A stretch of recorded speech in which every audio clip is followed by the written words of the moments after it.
Bismillahirrahmanirrahim. Alhamdulillahirabbil alamin. Allahumma shalli wa sallim ala sayidina Muhammadin miftahi babi rahmatillah wa adada ma fi ilmillah. Salatan wa salaman daimaini bidawami mulkillah wa ala alihi wa sahbihi. Allahumma shalli ala sayidina Muhammadin salatan taftahu biha lana futuhal arifin wa tufaqihuna biha fid din wa ala alihi wa sahbihi. Assalamualaikum warahmatullahi wabarakatuh. Alhamdulillah tadi Habib Mustafa Al-Idrus At-Tubani udah memberikan wejangan yang panjang lebar. Beliau ini mirip Habib Syekh, buat seneng orang. Jadi gayanya seperti itu. Terus Syekh Ridwan Al-Amiri tadi juga udah nyampaikan banyak hal. Saya mau nyambungkan kedua-duanya untuk mudah-mudahan bisa jadi sesuatu yang indah. Nah, karena yang satu di kanan, satu di kiri, saya mau bicara tentang yang di tengah. Boleh ya? Boleh. Di sejarah Habib Syekh versi Pak Novel. Jadi sejarah Habib Syekh versi Pak Novel Al-Idrus. Habib Syekh ini punya ayah namanya Habib Abdul Qadir. Punya kakek namanya Habib Abdurrahman. Marganya As-Segaf atau biasa kita panggil As-Segaf. Orang dulu itu kalau punya anak tidak gegabah kasih nama, karena ada perintah dari Nabi, termasuk bentuk orang tua yang baik pada anak itu memberikan nama yang baik kepada anak. Jadi nama baik itu bukan cuman sebutannya baik, tapi indallah baik. Ya baik di sisi Allah, bukan baik dalam pandangan ataupun pendengaran manusia. Menurut Allah baik enggak? Gitu. Nah, pada kebetulan kakeknya Habib Syekh, Habib Abdurrahman itu hidup sezaman dengan Habib Ali bin Muhammad bin Husain Al-Habsyi di kota Sewon, Hadramut sana. Kita tahu Habib Ali belum lama haulnya, wafat tahun 1333 Hijriah. Jadi kurang lebih 100 tahun yang lalu, bedikit meninggalnya. Habib Ali Al-Habsyi itu tidak ada satupun ahlillah yang meragukan beliau mencapai derajat kutbaniyah, wali kutub. Gak ada satupun yang meragukan ahlillah. Jadi kalau bukan ahlillah ragu, gak jadi masalah. Paham ya? Jadi jangan paksa orang untuk percaya. Karena bisa percaya itu anugerah, bisa percaya itu anugerah. Jadi kalau ada orang lain yang gak bisa percaya, ya didoakan semoga dapat anugerah, bisa percaya, bisa mencintai para aulia. Habib Ali Al-Habsyi karena mencapai derajat yang tinggi, maka suatu malam Habib Ali itu didatangi oleh Syekh Abdul Qadir Al-Jilani rahimahullah. Kita tahu Syekh Abdul Qadir Al-Jilani wafat tahun 561 Hijriah, kurang lebih. Entah mungkin ada perbedaan antara ahli sejarah yang satu dengan ahli sejarah yang lain. Syekh Abdul Qadir Al-Jilani wafat tahun 561 Hijriah. Habib Ali wafat tahun 1333 Hijriah.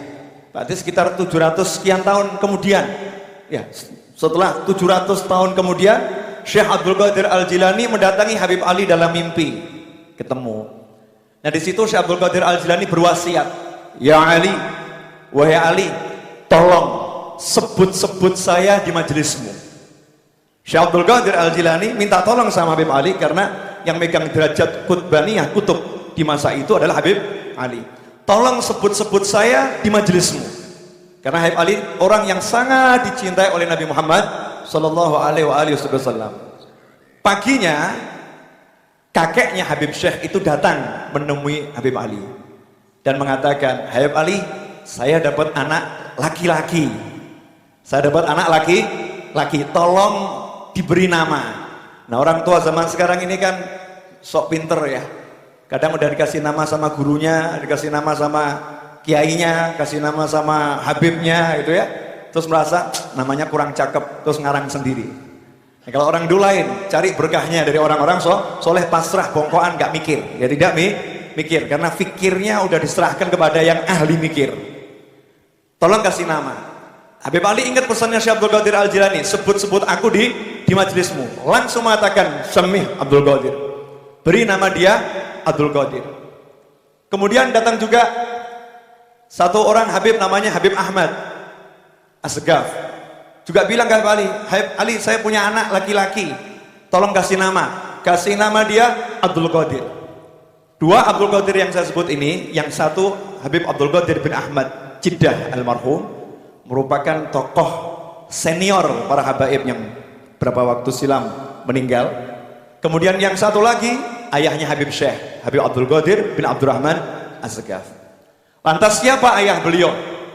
Ayah Habib Syekh ini, saya masih kecil wafat ya ayah Habib Syekh. Ayah Habib Syekh ini hidupnya ngimamin masjid, ngurus masjid, cari dana mati-matian untuk bangun masjid. Hidupnya sederhana, semua waktunya dibaktikan untuk masjid. Maghrib sampai Isya tadarus Al-Quran dan dilanjutkan sampai sekarang di Masjid Jami' Asgaf, nggak putus. Itu ayahnya Habib Syekh tadarus bainal maghrib wal Isya. Nah, yang saya penasaran tuh sampai sekarang, saya pengen dapat jawaban dari ayahnya Habib Syekh, cuman belum dapat. Maksudnya minta mimpi terus dijawab gitu ya, belum dapat. Kenapa ayah beliau ini ngasih nama cuman Syekh gitu, kok pendek gitu namanya? Oh, cuman Syekh gitu kan? Saya ini versi Pak Novel, saya hubung-hubungkan, itu doa dari ayahnya. Kenapa? Karena ayahnya udah namanya Abdul Qadir, jadi kalau disambungkan Syekh Abdul Qadir, Syekh Abdul Qadir, mungkin ayahnya pengen anaknya mewarisi apa yang dimiliki oleh Syekh Abdul Qadir Al-Jilani rahimahullah. Ini saya sampaikan bukan di depan Habib Syekh, baru sekarang saya sampaikan depan beliau. Saya keliling Indonesia dan sampai ke Hongkong, dimanapun saya cerita tentang ini, beliau nggak ngerti. Cuman sekarang beliau harus ngerti gitu ya. Semoga diamini sama beliau nih ya, semoga diamini. Itu Habib Syekh. Nah, Anda boleh buktikan. Makanya kadang ada orang ini ziarah jauh-jauh. Kalau saya menyarankan di Solo ini ada makam-makam wali-wali besar, udah nggak usah repot-repot, deket. Tuh di Masjid Riyadh ada makam, di Gabutan itu ada makam, di Tipes itu ada makam, di Nglumprit ada makam. Ya kalau yang di Tipes ini satu saja, di Tipes itu punya wali-wali besar, aulia besar. Satu ayahnya Habib Syekh. Demi Allah sampai hari ini saya cari manakib wali yang seperti ayah beliau belum ketemu. Cari wali yang meninggal hari Jumat ada. Betul. Yang meninggal ketika sholat ada. Yang meninggal ketika sujud ada. Yang meninggal ketika jadi imam ada. Tapi coba kalau digabung, meninggal hari Jumat, ketika sholat, mohon maaf, bukan sholat subuh, bukan sholat asar, bukan sholat maghrib, bukan sholat isya, tapi afdol sholatnya yang wajib untuk seluruh umat Islam, yaitu sholat Jumat.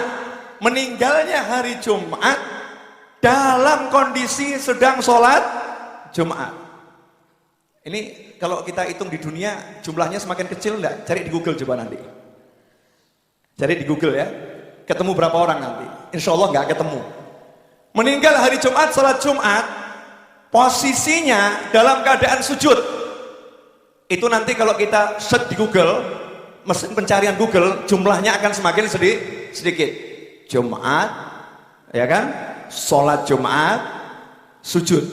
Sujudnya bukan sujud pertama, bukan sujud kedua, bukan sujud ketiga, tapi akhir sujud, sujud yang terakhir. Jumlahnya semakin sedikit. Hari Jumat, ketika sholat Jumat, sujud yang terakhir jadi imam, saya belum ketemu. Saya belum ketemu. Itu nggak seberapa. Saya kan terus melakukan penelitian tentang ayah beliau. Ternyata sebelum meninggal udah pamit dulu sama keluarganya.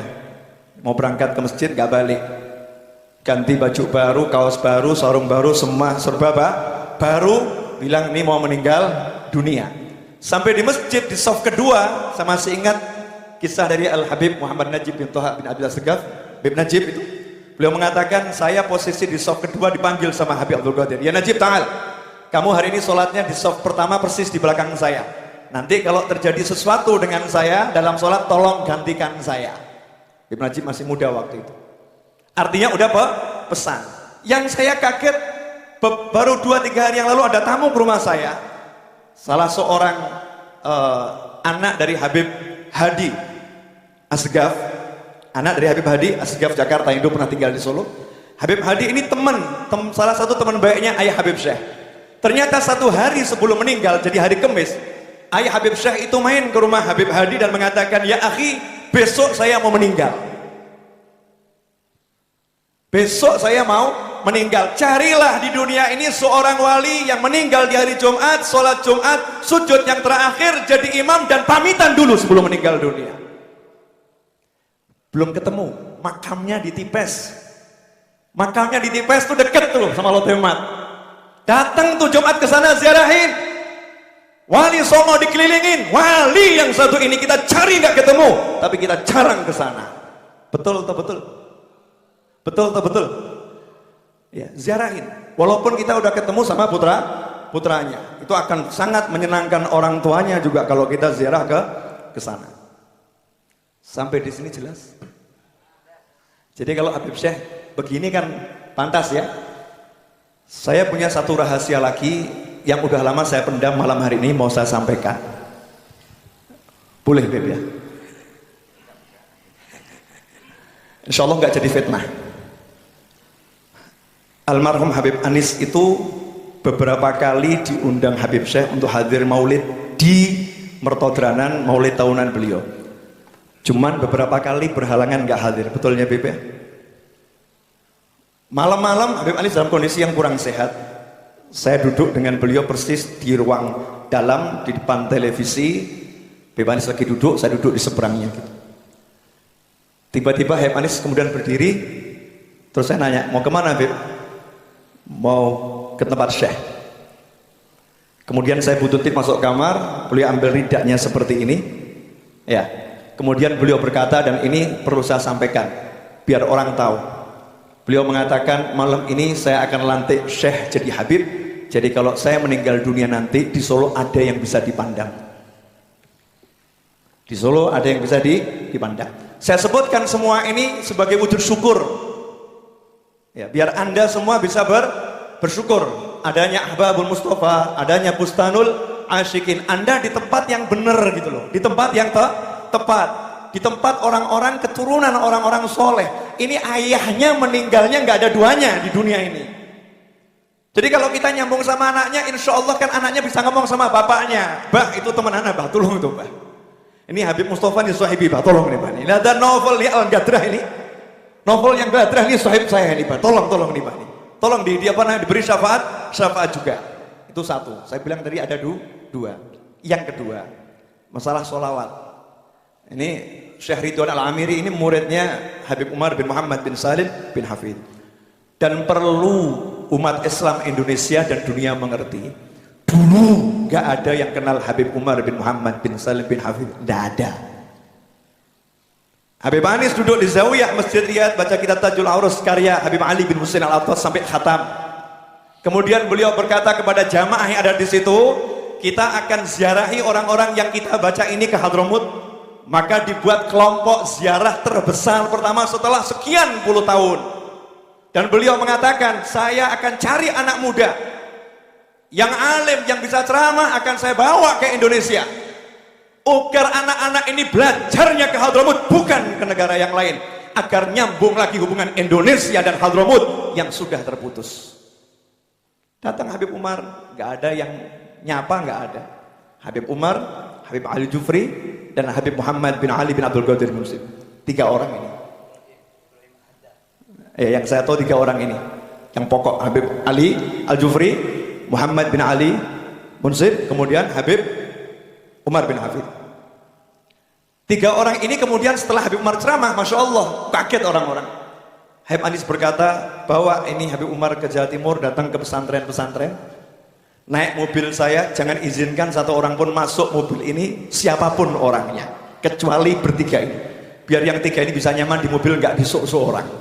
Saya nyaman. Alhamdulillah dari keliling ke pesantren-pesantren itu, berangkatlah kelompok pertama ke Hadramut. Waktu itu belum ada Darul Mustafa, tinggalnya di masjid. Sampai terbentuk pesantren, sampai sekarang Alhamdulillah. Ini murid-murid Habib Umar tersebar luas di seluruh penjuru dunia. Yang mau saya nukil adalah ceramahnya Habib Umar bin Hafid jelaskan sholawat. Habib Umar nanti bisa dicari di YouTube, ya bisa di-download di YouTube. Menceritakan di Syria sana ada seorang ulama yang didatangi seorang wanita. Wanita ini nangis luar biasa. Kemudian sang ulama bertanya, kenapa kamu kok nangis? Kenapa? Apa dosa saya? Apa salah saya? Saya ini maksiat saya apa? Kenapa kamu berkata begitu? Saya udah 3 hari nggak mimpi bertemu Rasulullah SAW. Saya udah 3 hari nggak mimpi Rasulullah. Nangis terus ini. Nah, ulama nanya nih tadi. Lah biasanya kamu mimpinya berapa waktu sekali? Tiap hari saya mimpi Rasulullah SAW. Perempuan ini. Kemudian ulama tadi nanya, wiridmu kok bisa mimpi Rasulullah tiap hari ini? Baca sholawat berapa kali? Enggak banyak. Setiap hari saya cuma baca 15.000 kali sholawat. Enggak banyak. Ada yang sanggup nyontoh? Enggak ada kan? Belum ada. Nah ini tadi dibaca 40 sholawat pilihan. Kalau tiap Rebo hadir di sini ikut baca sholawat, ikut baca tapi ya. Kadang nih jamaah majlis dzikir ini majlis bungkem, enggak dzikir ini. Majlis dzikir tapi jamaahnya ikut dzikir. Ini kan masalah ini. Habib Syekhnya teriak-teriak, ayo sholawat, yang lain mantuk, enak ya, zen, masya Allah, enak, suaranya enak. Yang lain jadi bungkem. Ini majelis dzikir.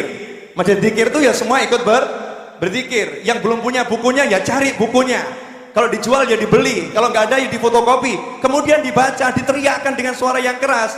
Orang kalau nggak bisa baca banyak sendiri, ya dengan berjamaah ini pahalanya jadi banyak. Kalau istiqomah tiap Rebo, sholawat itu dibaca benar oleh kita, ya insya Allah lah. Sebelum meninggal, walaupun gak lihat langsung, minimal mencium aroma Nabi Muhammad Sallallahu Alaihi Wasallam.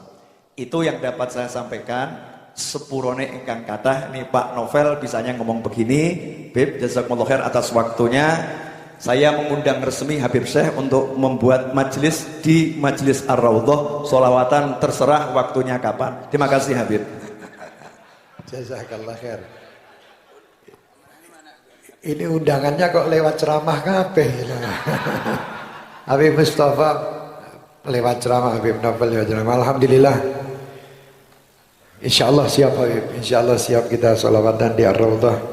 Mudah-mudahan kita bisa beri panjang umur dan kesempatan untuk bisa sama-sama bersolawat di sana. Alhamdulillah tadi telah disampaikan sekian banyak, masya Allah, nasihat dan cerita serta sanad. Alhamdulillah tadi saya mungkin sedikit mau menyampaikan bahwa waktu Al-Habib Hadi bin Ahmad itu ceritanya Abah sakit waktu itu. Kebetulan Abah itu sakit di rumah, lagi tidur di hari Kamis itu. Pada sholat duhur beliau memanggil tukang cukur. Tukang cukurnya namanya Muhammad Muaz, Madura, di Wiraupaten situ. Anak-anaknya masih ada di sini. Saya juga langganan sama Abah di situ. Abah didatangi dari potong rambut, potong jenggot rapi. Itu ba'da duhur. Setelah itu beliau mandi, seger, terus tiduran, tidak mampu, badan itu agak panas karena beliau ini memang sakit jantung.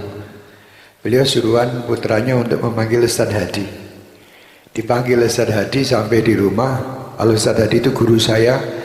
Guru ayah itu waktu itu mengatakan kepada Ustadz Hadi untuk mengajar saya dan anak-anak masih kecil, SD itu. Saya belum balik. Di situ sudah diajari sampai kebetulan bab nikah. Bagaimana caranya bersetubuh barang sudah itu, padahal saya belum balik. Ustadz Hadi yang ngajar.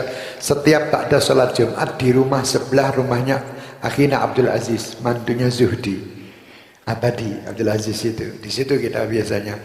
Alhamdulillah Al-Habib Hadi dipanggil di rumah. Abah itu dalam keadaan sakit dan sudah menyiapkan wasiat. Beliau mengatakan kepada Habib Hadi, wahai Hadi, ana tidak tahu, mungkin umur ana tidak panjang. Seandainya besok saya tidak ada, tolong wasiat ini dibacakan sebelum saya dimakamkan. Jadi dikasihkan wasiat itu di rumah, karena beliau tidak mampu untuk berdiri waktu itu. Terus besok paginya beliau itu mandi seperti apa yang disampaikan Ustaz Novel tadi, dengan gembiranya karena datang hari Jumat. Padahal beberapa hari memang sulit tidak mengimami, dan di situ beliau tetap mengatakan saya harus mengimami sama ibu saya, dan saya harus mandi, saya harus pakai minyak wangi, saya harus begini. Padahal minyak wangi itu kebetulan saya kirim dari Saudi. Minyak wangi saya mengatakan, wahai ayah, pakailah minyak wangi ini di hari lebaran sama sabun waktu itu. Dan di hari itu dikeluarkan minyak wangi itu dan sabunnya. Ibu saya melarang, kan disuruh pakai di lebaran, kenapa dipakai sekarang? Kata ayah, kan ini juga lebaran, Jumat ini hari raya bagi umat Islam, kita pakai. Dan subhanallah itu minyak wangi itu saya tidak punya duit waktu itu, saya pakai bawa minyak wangi yang sangat murah, namanya masih ingat saya, Aqua Brava. Satu botol besar itu harganya 15 real waktu itu. Saya pikir sok penting murah, meriah, gede itu. Saya kasih, dipakai separuh itu minyak wangi, bukan semprotan sehabangan itu. Nah, Masya Allah, pamit sama orang rumah, sama anak-anak adik-adik saya. Muhammad temannya Ustaz Novel itu, masih kecil juga. Muhammad itu, adik. Dipamiti, pas kebetulan sakit waktu itu panas. Kamu sabar ya, nanti kalau saya tidak kembali. Itu pamitnya begitu, naik becak. Becaknya itu saya masih ingat, langganan bapak itu namanya Pak Slamet. Selalu posisi di depan rumah, subuh pun beliau tidur di atas becak, menanti Abah itu buka pintu, klik, dia bangun, langsung naik becak. Karena Abah tidak mampu jalan karena jantung. Kalau jalan sama saya itu, saya gandengan itu, sampai 3-4 kali berhenti baru sampai ke masjid. Dan dari usia saya SD itu sudah selalu mengatakan bahwa aku ingin meninggal di mihrab. Aku ingin meninggal di mihrab. Cerita Al-Habib Abdul Qadir bin Ahmad, waktu itu setelah meninggalnya ayah, saya kepikir diundang sama Habib Abdul Qadir bin Ahmad ke sana untuk menenangkan anak-anaknya. Saya, kakak saya Jamal dan keluarga di Saudi. Beliau mengatakan, sungguh besar kedudukan ayahmu, makomnya ada di sekian langit, tingkatan langit, dan ayahmu ini adalah murid kesayangan Al-Habib Abu Bakar Gresik. Jadi Habib Abu Bakar ini bertanggung jawab sampai meninggalnya. Jadi yang menggandeng beliau itu dibawa di tempat yang luar biasa di mihrab itu adalah Habib Abu Bakar ini. Kata Habib Abdul Qadir bin Ahmad. Karena guru itu bertanggung jawab sama murid. Karena murid itu menginginkan, dan itu memang perintah waktu beliau menjadi imam itu dari Habib Abu Bakar Gresik juga. Jadi beliau itu tidak pernah meninggalkan hall Gresik. Hall lainnya beliau tinggalkan, tapi kalau hall yang Gresik beliau tidak pernah tinggalkan karena gurunya. Dan beliau tidak pernah meninggalkan masjid. Misalnya hall di Solo, tempat Habib Anis, kalau sudah dekat zuhur itu ma'adhan, pulang ke masjid. Jadi tidak sampai selesai, pulang ke masjid di hall dulu. Tadi Habib Novel bawakan fotonya, coba fotonya diambil itu kadang. Saya akan tunjukkan itu foto waktu hall zaman dahulu sama Habib Anis. Di situ ada Habib Abdul Qadir juga mulakhela. Di antaranya yang saya dengar juga mungkin nama yang dikasih nama juga sama Habib Ali itu ada berapa orang namanya Abdul Qadir semua termasuk ini. Ini saya dapat hadiah dari Habib Novel. Ini ayah saya ini. Ini ayah saya, ini Habib Anis, ini Habib Abdul Qadir, ayahnya Habib Syahab. Ya, ini mutrib gambus yang biasa kalau malam mau hall video trip ini. Ini Habib Hasan Al-Idrus, ayahnya Habib Abdullah. Ini Habib Abdullah. Ya, Habib Abdullah ini Garuda Tank yang dulu punya Garuda Tank ini. Dan ini Habib Muhammad bin Alwi Surabaya. Ini saya tidak tahu, kalau ini masyhur. Dari kelihatannya dari Gorontalo atau abahnya Habib Ali masyhur di sini. Jadi ayah posisinya dulu gini. Jadi hallnya dulu yang di sini yang lebih tua-tua. Jadi Habib Anis ini masih muda juga. Jadi duduk di sini. Ini kalau salah Habib Hadi ini. Kelihatannya Habib Hadi bin Ahmad ini. Ya kelihatannya Hadi bin Ahmad. Di sini Masya Allah ini masih hitam putih. Ini Habib Abdul Qadir juga namanya. Ini Habib Abdul Qadir juga Pak Qadri Hasan. Jadi ini ayah ini waktu itu. Jadi subhanallah, itulah cerita Habib Abdul Qadir bin Ahmad kepada kita-kita bahwa itu jazakallah, terima kasih Habib Nafal. Terima kasih dikasih itu. Itulah ceritanya seperti itu. Dan insya Allah Orang yang baik tidak mengatakan bahwa dia adalah ayahku, katanya begitu. Tapi dia mengatakan ha anada. Saya harus begini. Bagaimana? Kamu jangan membanggakan ayahmu. Ayahmu orang hebat, tapi kamunya gimana? Nah, gitu lah. Insyaallah mudah-mudahan kita semuanya bisa mendapatkan bagian.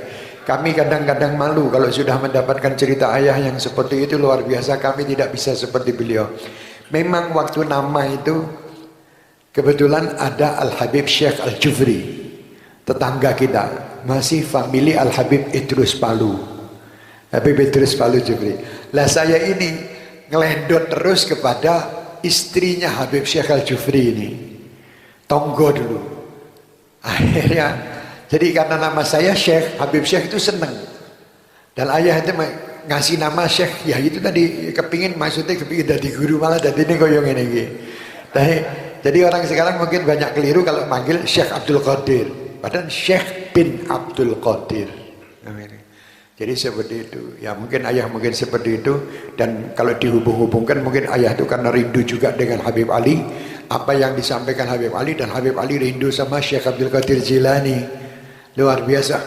Jadi supaya ada sambungannya Syekh Abdul Qadir. Maksudnya pentingkan kalau ben istilahnya orang itu apa? Paling tidak nek ngundang wong kuwi eling iki, ngono. Jadi saya kalau manggil si misalnya Mustafa, ingat Rasulullah. Dan orang-orang soleh itu kalau punya anak, anaknya itu yang namanya seperti nama sahabat, itu tidak berani manggil atau namanya seperti nama Rasul, tidak berani manggil sembarangan. Jadi kalau misalnya namanya Toha atau namanya Muhammad atau itu manggilnya itu dengan panggilan sanjungan. Karena nama ini mirip dengan nama Rasul, nama ini sama-sama nama Rasul. Kalau saya menghinakan manggilnya, itu ya berarti saya menghinakan Rasul. Gitu. Misalnya namanya Abu Bakar atau namanya Umar atau namanya Sayyidina Uthman, manggilnya Sayyidina Uthman, panggil. Ada julukan gitu. Supaya menghormat, tidak menghinakan namanya. Itu mereka tuh dulu kelihatannya sepele tapi diurusi gini-gini. Dan sekarang kan enggak. Misalnya Bakar panggilnya Kar. Mustafa Mus piye? Toha lah ya kebiasaan. Waktu orang Hadramut datang ke sini, paman saya Ahmad bin Abdurrahman, waktu ada orang manggil ha, ngamuk dia. Manggil Kamil kata dia. Sempurnakan. Toha, jangan ha. Kar, ada kar. Abu Bakar, panggil sempurna Abu Bakar gitu. Ya, itu adab mereka. Mereka itu sangat indah. Makanya tadi kalau kita bahas itu, terus kita terkenang bagaimana zaman-zaman bersama Habib Anis. Zaman bersama orang-orang tua seperti tadi yang kita, wah enaknya luar biasa. Mereka ini orang-orang manja. Dan orang-orang tahu memanja juga. Jadi mereka manja kepada Allah dan Rasulnya, kita dimanjakan sama mereka. Untung ngawawai diri kecil ketemu Habib Anis. Coba tidak ketemu orang seperti beliau, saiki ketemu siapa nih sehingga yang menunggu. Sulit cari orang-orang seperti begitu. Alhamdulillah, mudah-mudahan akan terus timbul orang-orang yang hebat. Seperti alhamdulillah beliau, masya Allah, doakan Habib Novel, doakan Habib Mustafa, doakan Habib Ridwan kita, Syekh Ridwan kita, doakan Habib Husin, doakan semua pendakwah kita doakan. Bismillah kita jalan bersama-sama di langkah Rasulullah SAW. Jadi setapak demi setapak kita sampai ke Rasulullah. Nanti kita digiring sama Rasulullah. Ayo bareng-bareng. Masing-masing mempunyai kelebihan dan kekurangan. Kekurangan yang satu ditutup dengan kelebihan yang satu, insya Allah jadi sempurna. Ya, insya Allah mudah-mudahan seperti itu. Jazakumullah khair. Saya terima kasih, dan malam ini sangat gembira sekali. Rumongso kuwi wis duwe bola kaya ngene iki saku adem ngene. Saya udah ngadu. Tadi uang ini dia bola-bola. Saya ini dulu waktu ini acara. Habib Novel mungkin sering lihat. Kalau acara pas malam Mas Maulid di rumah dengan di Metro Jalanan, kunci saya itu Habib Anis. Agar Habib Anis seneng, panitia kabeh seneng. Agar Habib Anis ana A, I, sithik ora cocok, panitia kabeh tak seneni. Panitia sudah deg-degan, pokoknya piye Habib Anis harus seneng. Pagi itu saya tidak tidur semalam. Pagi tidak tidur, marani Habib Anis di toko. Jam 9, setengah 10, jam 10 Habib Anis di toko itu. Lah di situ saya masuk. Assalamualaikum, pura-pura arep tukul, biasa.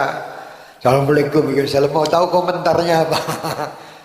Wah, tadi malam ajib ya Syekh. Zen, soundnya bagus, ininya bagus. Nah, panitia siap, ayo seneng-seneng. Pokoknya kalau Habib Anis bilang ndak elek, buah itu gelone kayak apa?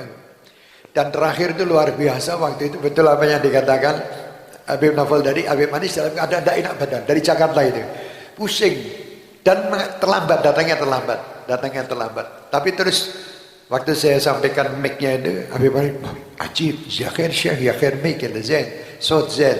Akhirnya dipanggil putranya Abdillah yang biasa son itu, suruh belajar son sama orang saya waktu itu. Abdillah ini tanya itu gimana sih? Saya waktu Habib Manis bilang enak, ya sudah, bismillah tak penak-penak ke. Di situ digayak-gayak ke, digosidah-gosidahkan, ya la qalbin, beliau sukain. Itu terus habis itu lah. Itu terakhir sama beliau.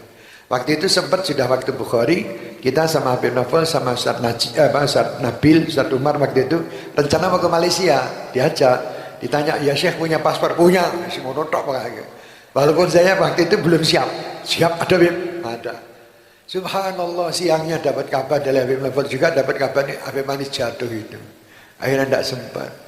Dan subhanallah waktu itu saya lagi membuat CD saya yang Allahu Allah ya dzal jalali wal ikram, itu disenangi yang luar biasa.